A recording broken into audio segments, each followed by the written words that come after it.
Rote hari ini. Selamat pagi pendengar, Anda mengikuti rangkaian informasi yang terangkum dalam Rote hari ini, edisi Sabtu 1 Agustus 2020. Dari Rote dan seputaran Nusa Tenggara Timur, beberapa informasi yang menjadi rangkuman Rote hari ini diantaranya: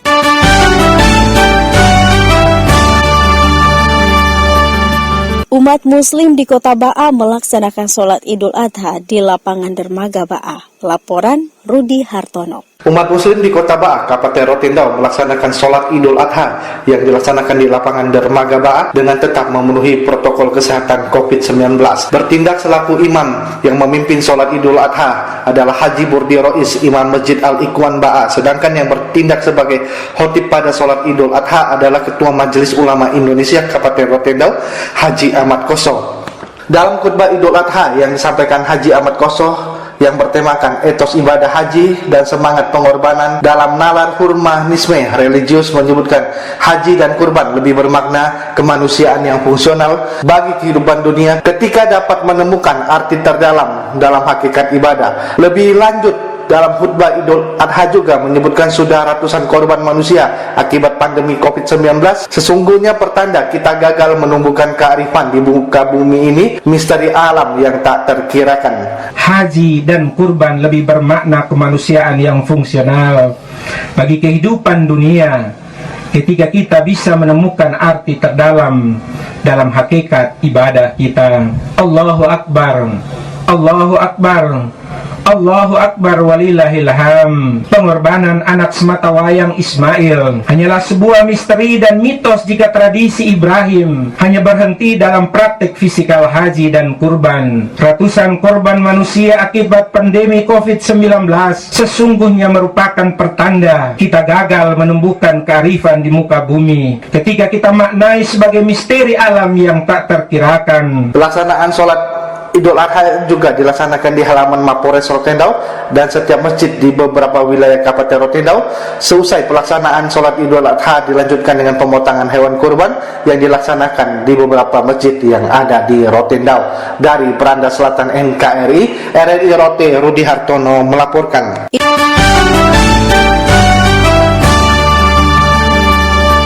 Idul Adha 1441 Hijriah di Kota Kupang, Panitia Hari Raya Besar Islam PHBI Kupang utamakan penerapan protokoler kesehatan baik saat aktivitas persembahyangan maupun proses dan pendistribusian daging kurban.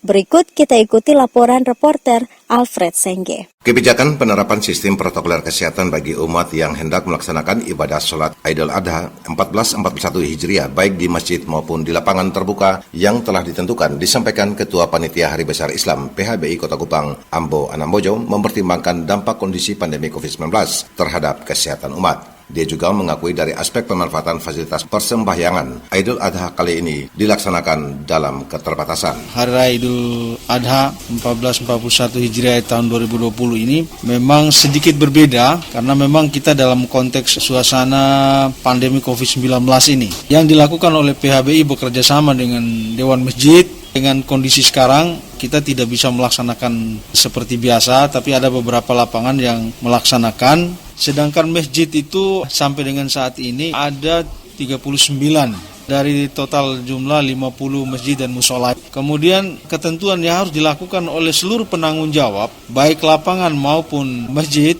tetap mengikuti protokol COVID-19 sesuai dengan anjuran pemerintah. Dan itu menjadi standar yang wajib dilakukan oleh seluruh penanggung jawab lapangan, baik itu yang di 5 lapangan ini maupun 39 masjid yang akan melaksanakan itu. Ketua Panitia Hari Besar Islam PHBI Kota Kupang Ambo Anambojo juga menjelaskan aspek teknis penerapan kebijakan protokoler kesehatan di balik proses dan pendistribusian daging kurban guna menghindari pengumpulan massa. Target untuk pemotongan hewan kurban ini akan dilakukan di masjid masing-masing, bahkan ada di rumah-rumah yang sudah ditentukan oleh panitia, karena memang kita tidak fokus dalam satu tempat karena takutnya berkerumun gitu lah. Jadi kita menghindar itu. Jadi pemotongannya juga tidak 1 hari, mungkin sekitar 2 hari. Untuk posisi sekarang, untuk Kota Kupang, Wali Kota Kupang menyediakan hewan korbannya itu ada 20 ekor. 20 ekor ini ada 20 masjid dengan di lot, karena masjid yang sudah dapat tahun lalu kita tidak masukkan lagi. Jadi yang belum dapat, ini sekarang ada 20 hewan korban yang disampaikan oleh Pak Wali atau pemerintah kota. Data jumlah masjid dan lapangan untuk menunjang pelaksanaan sholat Idul Adha 1441 Hijriah di Kota Kupang ada sekitar 44 titik dengan persebaran di 39 masjid dan 5 lapangan yang ada di Kota Kupang. Sementara total jumlah hewan kurban sendiri yang jelas terkonfirmasi kurang lebih ada sekitar 600-an ekor, baik sapi maupun kambing masing-masing mencapai kisaran 300-an ekor. RRI Kupang, Alfred Senggeh melaporkan. Umat Muslim yang melaksanakan sholat Idul Adha 1441 Hijriah di Stadion Marilonga tetap menjalankan protokol kesehatan.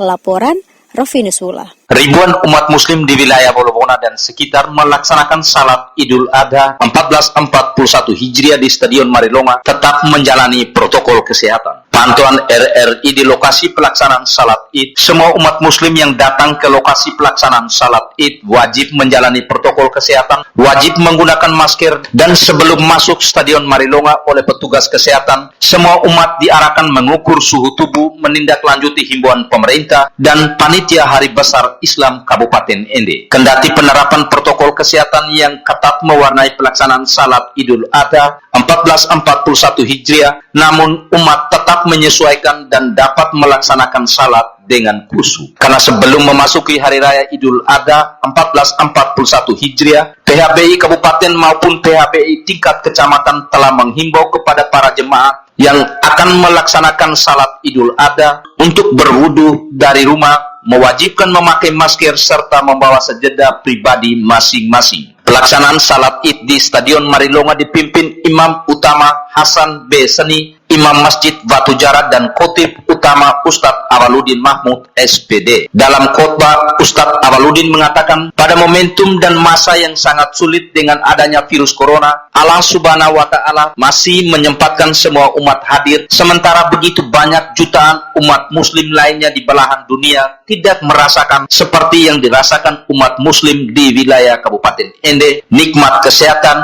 nikmat iman, sehingga umat bisa hadir untuk melaksanakan salat Idul Adha 1441 Hijriah. Ustadz Awaludin mengajak semua umat untuk mencurahkan kepada Nabi besar Muhammad Sallallahu Alaihi Wasallam yang telah mengajar kepada semua umat Islam tentang bagaimana ibadah yang benar dan melaksanakan salat yang baik dan benar. Khususnya kepada umat muslim, hadirin jamaah kaum muslimin sekalian, karena Allah Subhanahu wa Ta'ala berfirman, "Wa tazawwadu fa inna khairaz zadi taqwa."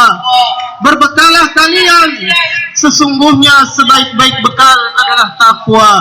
Kita mesti memperbaharui takwa kita, mesti memperbaharui kualitas iman kita kepada Allah Subhanahu wa Ta'ala.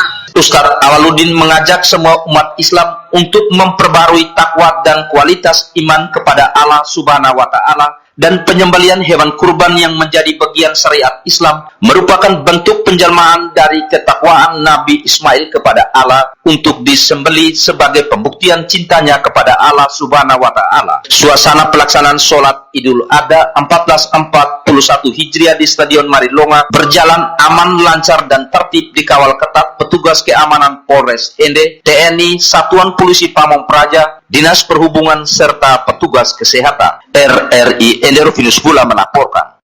Kerentanan perempuan dan anak menjadi hal penting untuk disikapi dalam hal migrasi dan perdagangan orang, terutama di tengah situasi pandemi COVID-19 ini.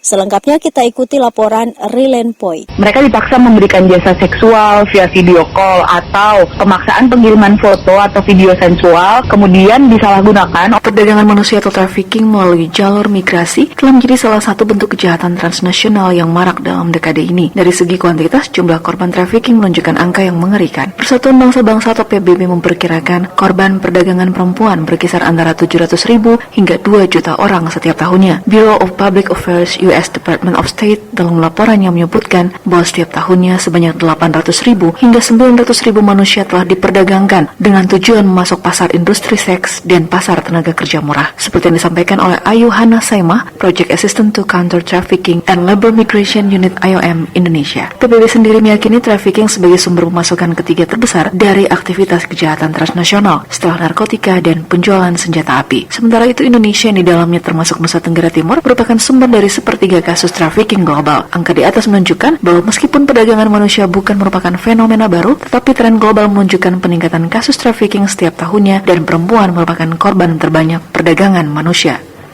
Sebenarnya sedang terjadi resesi ekonomi loh di masa pandemi ini, di mana kehidupan ekonomi itu dirasa semakin susah.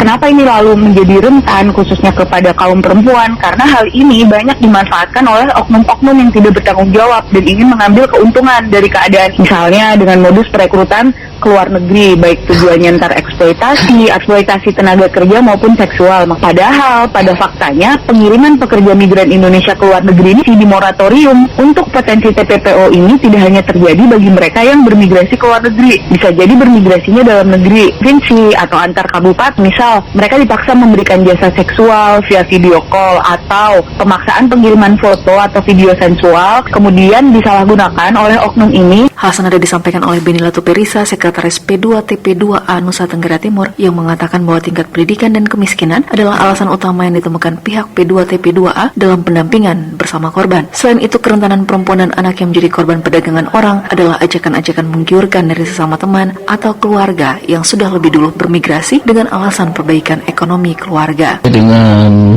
klien yang kami tangani selama ini, dan dari hasil wawancara kami diperoleh beberapa alasan kenapa mereka rentan. Antara lain faktor ekonomi, terus faktor kemiskinan, faktor pendidikan yang rendah yang menyebabkan mereka banyak bermigrasi.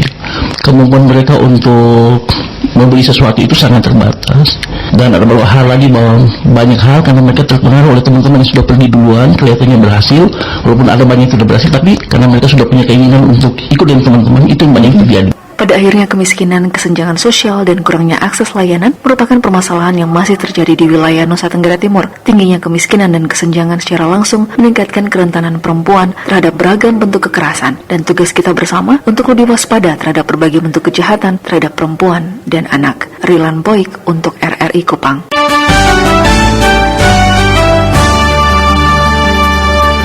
Pendengar, demikian rangkaian informasi yang disampaikan melalui Rote hari ini. Atas nama kerabat kerja yang bertugas, saya Dina Yulianti mengucapkan terima kasih dan selamat pagi.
Lalu